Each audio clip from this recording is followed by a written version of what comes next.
Thank you, Mr. Speaker. Thank you very much for the presentation. There's a lot to consider, and appreciate some of the work that's been done with regards to the amendments. I guess one of the things that I've talked about before and that I guess I'll focus on with my first question is around the community benefits agreement, and I know that others may need to come down to answer questions related to that. I appreciate that there's been a little bit more laid out in this.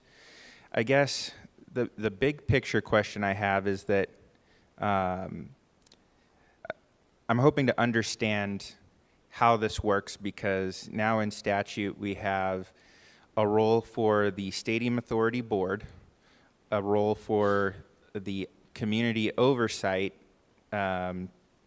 Committee, and then there's also going to be a director position. And so I think the big picture question I have is, how do all of those play in? And you've got a 5-year statutory review by the board, but you're supposed to have this ongoing oversight by the director and the community advisory board. So just understanding better the roles and responsibilities of each of those entities and how collectively that ensures that that this is being carried out and that there's actually community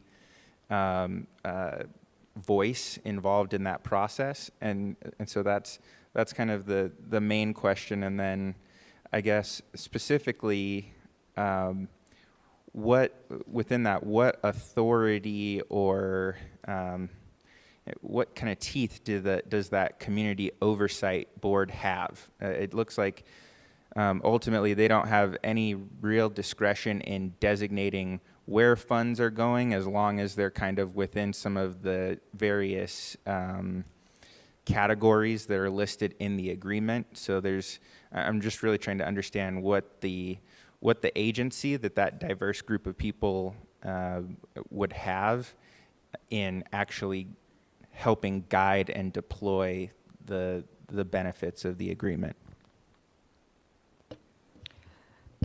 Assemblyman Watts, Yolanda King for the record.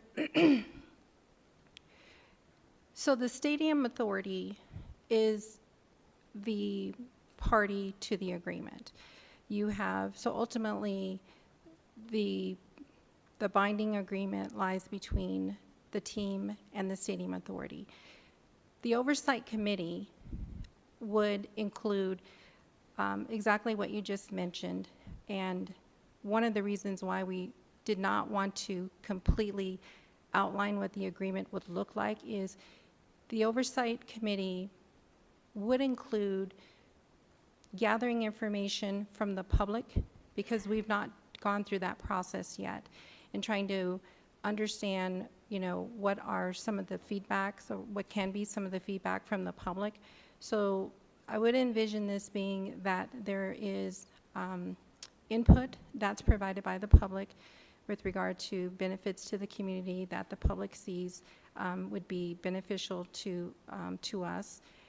That Oversight Committee gathers that information, and then you still have the process of going through and negotiating the agreement. So based on the public input, based upon these minimum commitments that are provided to you by the team, the Stadium Authority would then develop a formal agreement that would include that input from the community as well as the legislators, and put that into a formal agreement.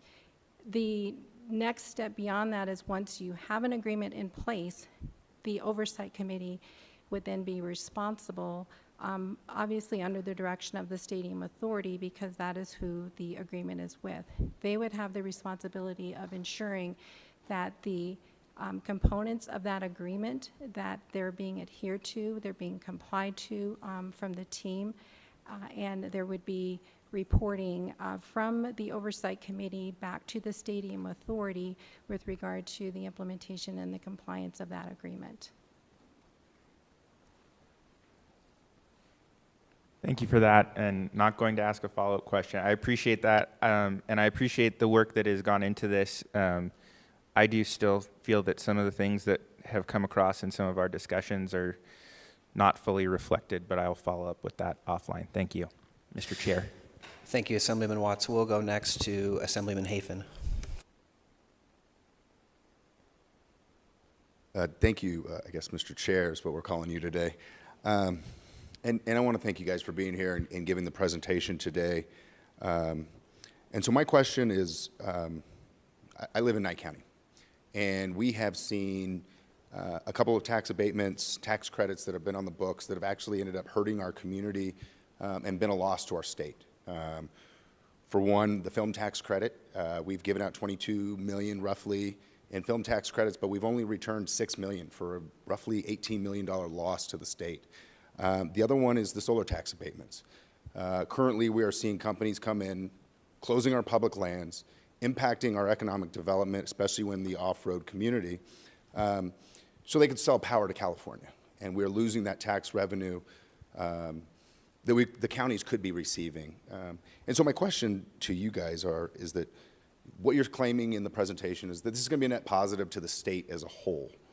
But why aren't we looking at some of these other tax credits, tax abatements that have actually cost the state and cost the local communities to shift the burden from what I'll call personal opinion losers to what you guys are claiming to be winners? And so that's my question to you is, if this is going to be positive, why not get rid of the negative and just shift everything over so we don't have another problem on our hands in the future? Thank you, and thank you, Mr. Chair. Assemblyman Steve Hill. We frankly don't have standing to answer that question, and we do know that this is going to be a good deal for the entire state. That return on investment will inure to the general fund here, will be able to be spent throughout the state. We know an awful lot about the tourism, hospitality, sports, and entertainment industry, and feel very comfortable saying this is an excellent deal for the state of Nevada. Assemblyman DeLong. Thank you, Chair, and appreciate the presentation. I wanted to touch on your financial model. That's, looking at that, I think focusing specifically on slide 38. What sort of financial stress tests have you done in your model, and specifically focusing on attendance? Because I think that's the big question we all have. The A's have not been performing well. Their attendance is low in Oakland. And so have you done a stress test on your model looking at, let's say, 25 or 50% less attendance from the games, not necessarily focusing on the other events? Thank you. Assemblyman DeLong, for the record, Jeremy Aguero. The answer to your question is yes. We've done those stress tests. The analysis that I mentioned early on that was done by PFM looked at the sort of 10, 20, 25%, I forget exactly the number, stress test in terms of reduction.